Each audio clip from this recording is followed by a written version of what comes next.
पहले सबके कर्जे से मुक्त। और हम कहते हैं कर्जे का घी ना पिया करो, जितना चादर हो उतना पांव पसारो, अधिक कर्जा ना लिया करो, जितनी जरूरत है उतना तो ठीक है, और जितना चुका सको उतना।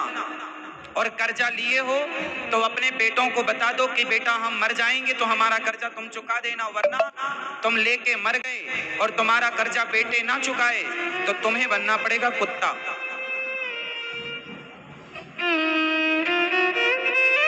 कुछ भी बनकर चुकाना तो पड़ेगा। राजा हरिश्चंद्र को पता था कि किसी का कर्जा नहीं खाना चाहिए। काशी की बाजार में गए, सबसे काम मांगा, भैया थोड़ा काम दे दीजिए, हमें 1100 स्वर्ण मुद्राओं की आवश्यकता है। कहीं काम ना मिला। गंगा के तट पर राजा हरिश्चंद्र ने विचार किया, चलो आत्महत्या कर लेते हैं, कर्जा तो अब चुका ना पाएंगे, पैसा कहाँ है, 1100 स्वर्ण मुद्राएं, अब कौन देगा। संत आएंगे मांगेंगे 1 महीने बाद, इसलिए गंगा जी में डूब जाते हैं। पत्नी तारा ने कहा, महाराज आत्महत्या करना सही नहीं,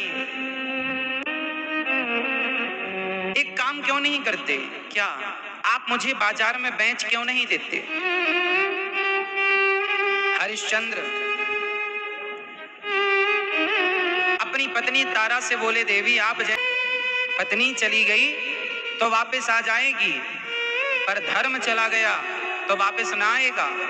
तारा ने कहा, महाराज पत्नी को बेच करके कर्जा चुकाइए, कर्जा ना चुकाओगे तो धर्म चला जाएगा। आपने 1 महीने का मोहलत मांगी है, 1 महीने में आपको चुकाना है, आपकी वाणी मिथ्या हो जाएगी, जो कहा है वो झूठा। देखो पहले ना वाणी की कितनी कीमत होती थी, लोग जो कहते थे उसे पूरा करने की कोशिश करते थे, और आजकल का आदमी आज कुछ कहता है कल कुछ कहने लग जाता है। पहले के लोगों के एक मुंह था, आज के लोगों के एक ही था। राम जी के एक मुंह था, रावण के 10 मुंह थे। मतलब राम एक प्रकार की बात करते थे और रावण 10 प्रकार की बात करता था। इसलिए जीवन में राम बनना है तो एक प्रकार की बात करना सीखिए, एक बात कहना सीखिए, एक बात को पूरा करना सीखिए, 10 बातें ना कीजिए। हरिश्चंद्र की पत्नी बाजार में खड़ी हो गई, कोई है मुझे खरीदने वाला। एक पंडित जी आए, मेरी पंडितानी बड़ी बूढ़ी हो गई है, काम धाम घर का होता नहीं है, क्या तुम मेरे घर में चल के झाड़ू पोंछा बर्तन चौका का काम करोगी। हरिश्चंद्र की पत्नी थी, महारानी थी, हजारों दास दासियां आगे पीछे डोलते थे। आज उन्हें एक ब्राह्मण ने काम घर का झाड़ू पोंछा करने के लिए खरीदा और तारा सहर्ष प्रसन्नता से बिक गई। कितना पैसा दोगे महाराज, 500 स्वर्ण मुद्राएं।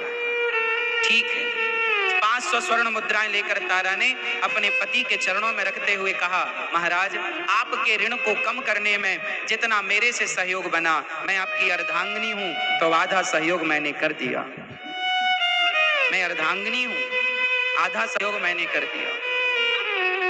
ब्राह्मण तारा को लेकर जब जाने लगे तो छोटा सा बेटा खरीद लीजिए। अच्छा ठीक है, ये भी भगवान जी की तुलसी पुष्प बगीचे से तोड़ेगा, चलो 100 स्वर्ण मुद्राएं से हम देते हैं, छोटा है। 100 स्वर्ण मुद्राओं में बेटे को भी ले लिया पंडित जी, और पंडित जी के यहाँ तारा चली गई, जाकर झाड़ू लगाने लगी, पोंछा लगाने लगी। उनकी पत्नी बिस्तर में थी, उन्हें नहलाना, उनका मलमूत्र धोना, कुएं से पानी निकालना और घर का सारा काम करने लगी।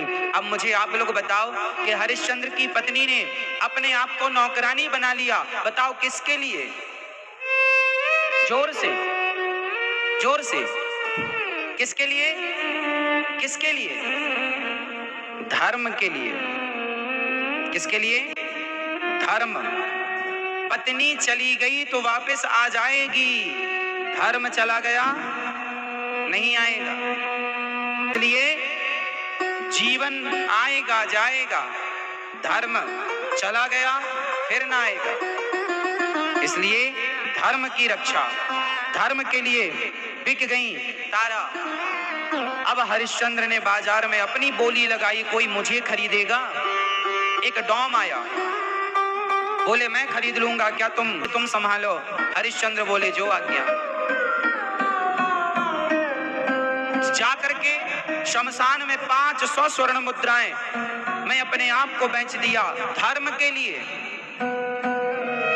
आजकल का आदमी तो धर्म बेच देता है। एक बात याद रखना मेरी माँ, अपने जीवन से धर्म मत जाने देना। और धर्म क्या है? सत्य ही धर्म है, दया ही धर्म है, परोपकार ही धर्म है। धर्म मत जाने देना। सत्य ना छोड़ो, मर जाओ पर सत्य ना छोड़ो, बिक जाओ पर सत्य ना छोड़ो। यही तो सिखा रही हैं ये कथाएं। लेकिन आप चवन्नी के लिए 25 एक दूसरे से वो मिल नहीं सकते थे, बिछड़ गए धर्म के लिए, बिक गए धर्म के लिए, राज्य त्याग दिया धर्म के लिए। वाह, धर्म है तो सब, धर्म नहीं तो सब हो तो करोगे क्या? एक दिन घटना घट गई। सवेरे सवेरे रोहित बगीचे में पुष्प तोड़ने गया। एक काले नाग ने उसे डस लिया।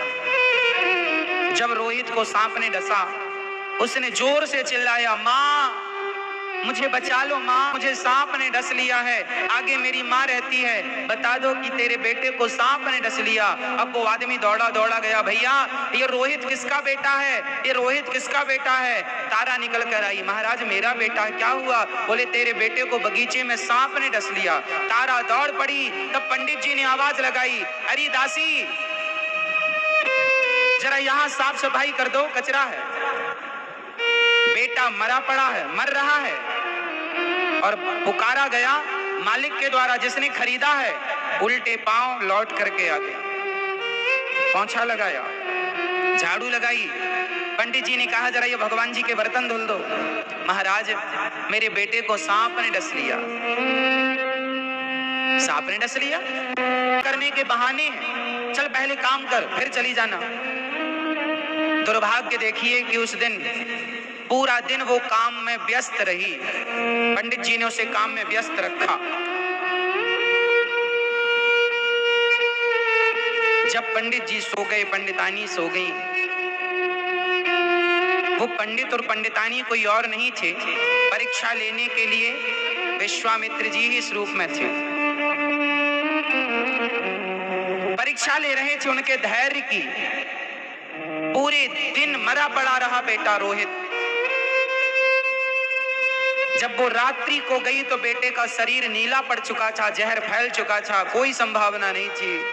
माँ अपने बेटे रोहित को हृदय से लगाकर रोती है। माँ बोली, बेटा काश मैं समय से आ जाती, तुझे तेरा उपचार करा देती, अच्छे से वैद्य को बुला देती, शायद तू बच जाता।